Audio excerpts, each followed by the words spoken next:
Menunda. Faktanya, dari dulu sampai sekarang, semua orang pasti pernah menunda pekerjaan. Menariknya nih, alasan setiap orang menunda pekerjaan juga cenderung sama. Menurut psikolog, orang yang suka menunda pekerjaan biasanya suka alasan kayak gini. Kayaknya aku lebih ingin melakukan ini besok deh. Atau nanti deh, kayaknya waktu masih banyak. Dan akhirnya semua dikerjakan mepet deadline. Padahal kenyataannya, ketika kita menunda pekerjaan untuk besok nih, belum tentu kan besoknya tiba-tiba ada ilham gitu. Tiba-tiba jadi rajin dan bersemangat. Enggak kan? Justru yang ada kita nggak akan maksimal mengerjakan sesuatu saat ada tekanan atau saat mepet deadline. Tahu nggak, menunda merupakan salah satu cara menghindari kesuksesan hidup loh. Karena karir dan hubungan kamu bisa hancur secara perlahan hanya karena kebiasaan buruk menunda. Tapi tenang, admin punya trik nih yang lumayan ampuh buat ngatasin kebiasaan menunda. Stay tune ya, tonton video ini cuma 2 menit aja untuk kamu bisa menemukan jawabannya. Tapi sebelum lanjut ke triknya, kita bahas dulu ya. Apakah penundaan sama dengan kemalasan?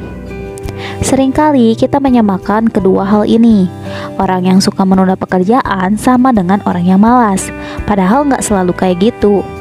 Menunda adalah proses aktif ketika kamu memilih untuk melakukan sesuatu yang lain ketimbang mengerjakan pekerjaan yang seharusnya kamu utamakan.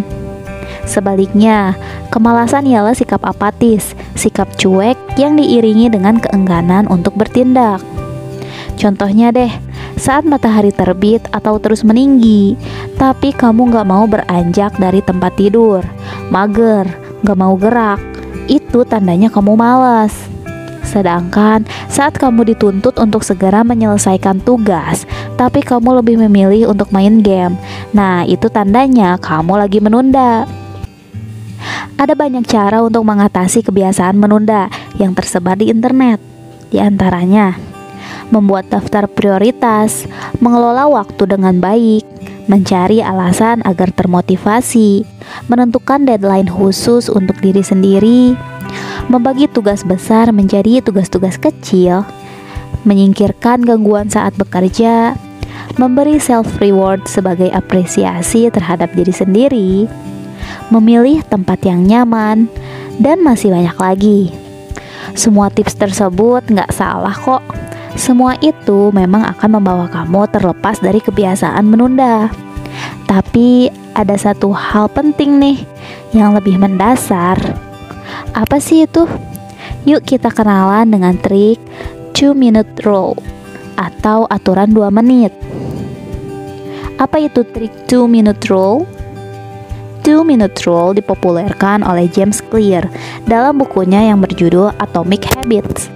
Cara mudah dan terbukti untuk membentuk kebiasaan baik dan menghilangkan kebiasaan buruk. Sebuah buku yang masuk New York Times bestseller bergenre self-improvement.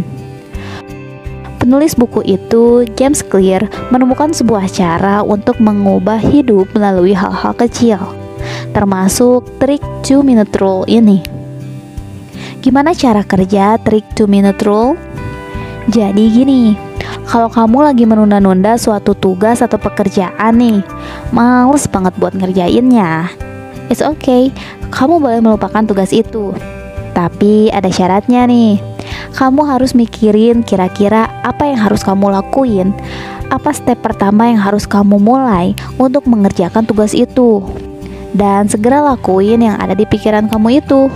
2 menit aja. Iya, cuma 2 menit doang. Contohnya, kamu ingin baca buku setiap malam, maka langkah pertama mulai dengan membaca 1 halaman. Ingin jogging sejauh 1 km, mulai aja dulu dengan mengikat tali sepatu. Ingin melipat cucian, mulai dengan melipat sepasang kaos kaki. Nah, paham kan maksudnya 2 menit pertama ini? Setelah kamu paham apa 2 menit pertama dari tugas kamu, segera kerjakan. Biasanya nih, rata-rata mereka yang udah ngerjain 2 menit pertama dari tugasnya akan terus berlanjut mengerjakannya sampai selesai. Nah, kebayangkan, trik ini hampir bisa diaplikasikan ke berbagai hal juga. Kenapa sih trik 2-minute rule ini bisa berhasil? Alasan dasarnya, 2 menit adalah hal yang sangat mudah dilakukan. Trik ini bukan sulap, bukan sihir, tapi cenderung ke percobaan membodohi diri sendiri. Karena kamu sebenarnya udah paham kan kalau tujuan akhir ngelakuin trik ini adalah menyelesaikan tugas atau pekerjaan utama kamu. Daripada berpikir untuk nyelesain hal besar, mending fokus pada 2 menit pertamanya. Karena saat kamu nyelesain 2 menit pertama, momentum akan membawa kamu terus melangkah sampai menyelesaikan seluruh tugasnya. Anggap aja trik 2-minute rule ini sebagai ritual awal. Jadi semakin awal kamu melakukan ritual ini, maka semakin besar juga kemungkinan kamu bisa tergelincir ke dalam keadaan fokus yang mendalam untuk menyelesaikan seluruh tugas. Apakah trik 2-minute rule ini benar-benar berhasil? Apa buktinya? Sebenarnya ada 2 hal yang ingin admin sampaikan nih sama kamu. Yang pertama, admin minta maaf ya, karena admin bohong kalau video ini cuma butuh ditonton dalam waktu 2 menit. Dan yang kedua, kalau kamu masih nonton, masih stay tune sampai bagian ini sekarang, maka kamulah bukti nyatanya. Bukti betapa efektifnya trik 2-minute rule ini. Dengan menerapkan trik ini menjadi sebuah kebiasaan, maka akan terasa mudah bagi kamu untuk mengatasi kebiasaan menunda. Cara terbaik untuk menyelesaikan pekerjaan besar adalah dengan tidak membayangkannya secara keseluruhan. Yang kamu perlu hanyalah usaha kecil yang akan membawa kamu selangkah ke depan setiap 2 menit. Nah, itu dia trik 2-minute rule yang bisa kamu coba mulai dari sekarang. Yuk, jangan mageran, jangan nunda lagi. Segera lakuin semua hal biar masa depan kamu juga gak tertunda. Semangat terus ya. Semoga video ini bermanfaat. Terima kasih sudah menonton. Kalau kamu suka dengan video ini, jangan lupa klik tombol like dan subscribe channel ini ya, biar kamu gak ketinggalan video serupa untuk bantu kamu ngembangin diri jadi lebih baik. Sampai jumpa di video berikutnya.